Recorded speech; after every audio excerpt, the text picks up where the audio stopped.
साथ वाले कमरे में दी देन आर्मी चीफ बाजवा साहब इसकी 1.5 घंटा मिन्नतें करते रहे कि आएँ चलें, आप जाके सदारत करें और हमने जो है वो ब्रीफिंग देनी है। ये नहीं आया। किसी ने कहा वो मैं तो वहाँ पे जाके उनके साथ मुझे हाथ मिलाना पड़ेगा, सलाम अलैकुम लेनी पड़ेगी। मैं तो उनको देखना नहीं चाहता, मैंने तो उनको ख़त्म करना है सबको।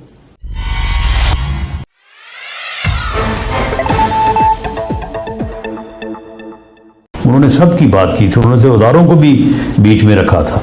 तो हम तो इसके ऊपर हमारा तो ईमान है, हम बिलीव करते हैं। और तहरीक इंसाफ की कमेटी अगर आपको अप्रोच करे तो आप उनके साथ बैठने को तैयार हैं?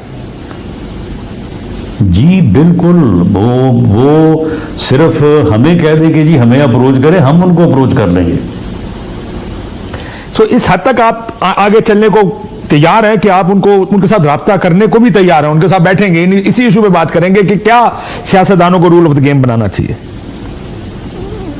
देखें काशिफ अब्बासी साहब, अगर हम उस वक्त भी उनके साथ बैठने को तैयार थे जब वो हमें गालियां दे रहे थे, वो वज़ीर आज़म थे, हुकूमत में थे, हमारे ख़िलाफ़ डेथ पेनल्टी के मुकदमात बना रहे थे, हमें जेलों में ठूंस रहे थे, उस वक्त भी हम उनके साथ बैठने को न सिर्फ तैयार थे, हमने 1.5 घंटा उनका इंतज़ार किया है।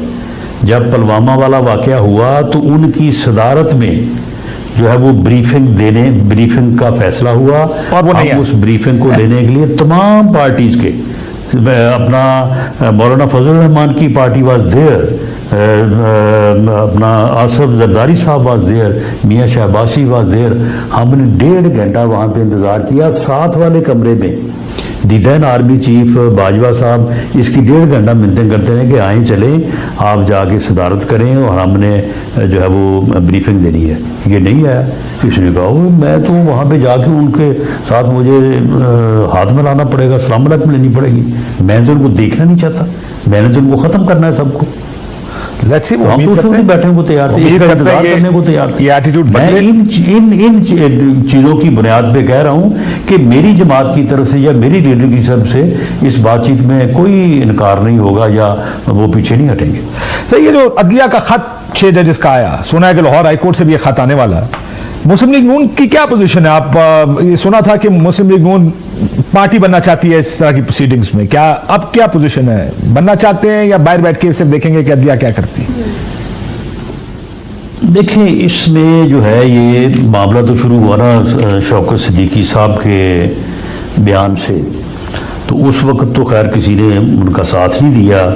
तो अब अच्छी बात है, अब जजेज ने इस बात को महसूस किया है तो जजेज जो है वो इकट्ठे हुए हैं, लेकिन इसमें हासिल वसूल कुछ नहीं होगा। उसकी वजह ये है कि एजेंसीज़ का या खुफिया अदारों का तो काम इस तरह से तो नहीं होता कि वो अपना सामने आके वो कह रहे होते हैं कि जी हम ये कर रहे हैं या हम वो कर रहे हैं। उनका एक अपना तरीक़ाकार होता है।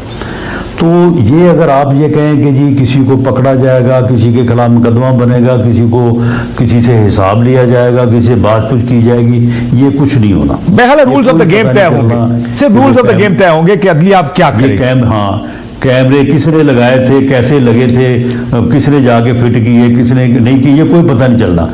रूल्स ऑफ गेम जो है ये तय होंगे और इसमें बिल्कुल जो है ये चीज़ें जो हैं ये होनी चाहिए और सारे बड़े ऑनरेबल आदमी। अब आप देखें बाबर सत्तार साहब जो है, मैं पूछने लगा था जो कैंपेन उनके खिलाफ चल रही है, आपने देखी है? हाँ जी जी, वो मैंने किसी हद तक गुड जज, is a great guy, I have known him for you know, पता नहीं है हमारे मुल्क में क्या होता है कि इस तरह की कैंपेनें शुरू हो जाती है। बड़ा इंडिपेंडेंट और बड़ा जो है वो सहबुर राय आदमी है। और आप यकीन करें कि इस बंदे को बतौर जज जब इसका केस पेश हुआ, जो कमेटी थी पार्लियामानी कमेटी ऑन जजेस अपॉइंटमेंट, मैं उसका मेंबर था। हमने ज़ाती तौर पे इतनी मेहनत की, उस वक्त की हुकूमत पीटीआई इतनी मुखालफ थी इसकी, वो इसका नाम नहीं सुनना चाहते थे। जो अली मोहम्मद खान उनसे पूछ लें, वो तरलों पे आए हुए थे कि जनाब किसी ना किसी तरह से जो है ना इसका नाम जो है ना वो टर्न डाउन करें। उस वक्त की इस्टेब्लिशमेंट जो है वो इसका नाम सुनने को तैयार नहीं थी। हमने बाकायदा लॉबी करके एक इनका मेंबर जो है उसको साथ बुलाया, सरफराज भुट्टी साहब को। तो हमने जो है वो इनका नाम जो है वो पार्लिमानी कमेटी से क्लियर हुआ। तो आज देखें ना, वो इंडिपेंडेंट आदमी था, उसने फैसले ठीक किए, भले वो फैसले जो है वो किसी के हक में जाते हो, किसी के खिलाफ जाते हो, लेकिन इंडिपेंडेंट फैसले हैं, बिल्कुल ठीक कह रहे हैं। और मसला ये कि देखें राना साहब, आखिर में मुझे ब्रेक पे जाना कि अदलिया ने फैसला कर लिया है कि हमने क्या करना है। टाइम आ गया सियासतदान भी फैसला कर लें कि हमने क्या करना है। या तो इसी तरह आपस में लड़ते करते देते फैसला कर लें तो फैसला हो जाएगा, फिर फैसला हो जाएगा और रूल्स ऑफ द गेम सियासतदान भी बैठ के और ये फैसला जो है ना, एक सुन रहे, एक ही बंदे ने रोका हुआ है ये फैसला, एक ही बंदे ने। अभी आपने ये ऑफर की है बातचीत की, लेट्स सी पीटीआई का जवाब क्या आता है। बैठे सियासतदान आपस में फैसले करें कि क्या ठीक क्या गलत, असूलों पे कॉम्प्रोमाइज ना करें, पोजीशंस कॉम्प्रोमाइज ना करें, लेकिन रूल्स ऑफ द गेम आपस में तय कर लें कि क्या होंगे। ब्रेक